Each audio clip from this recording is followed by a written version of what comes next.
Sonam sir, मैं आपसे personally माफ़ी मांगना चाहती हूँ। अगर ये वीडियो आप तक पहुँचती है तो मैं आपसे पर्सनली माफ़ी मांगना चाहती हूँ। क्यों? क्योंकि पिछले 19 दिनों से आपने हमारे और हमारे बच्चों के भविष्य के लिए अनशन पे वहाँ पे जंतर मंतर पे बैठे हुए हैं। लेकिन मैंने आपकी तरह एक भी दिन फास्टिंग नहीं किया।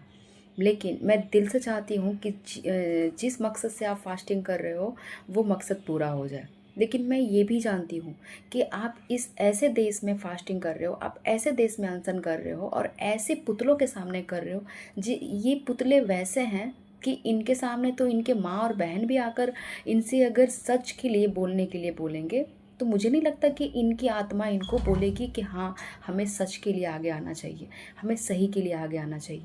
क्योंकि ये इनकी आत्मा मर चुकी है।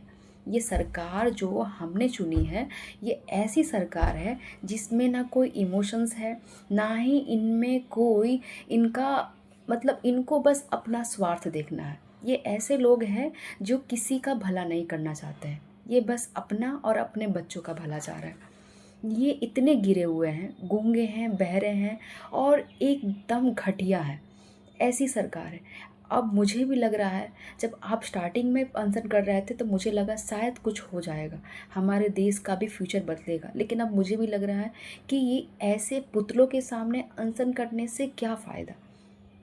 अंग्रेज़ों के ज़माने में जब गांधी जी अनशन कर रहे थे तो अंग्रेज़ों में भी थोड़ी बहुत इमोशंस बची होगी, तभी तो वो लाठियों के सामने ना झुककर गांधी जी के विचारों के सामने झुक गए थे।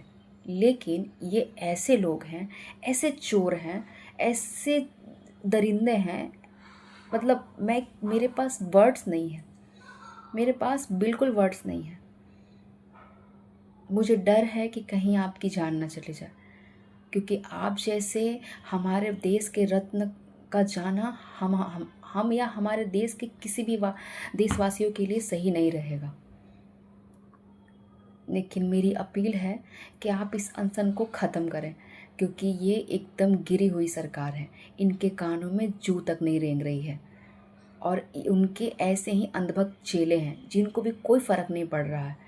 इनको भी कुछ पता नहीं चल रहा है कि इनके और इनके आने वाले बच्चों के भविष्य के साथ क्या होने वाला है।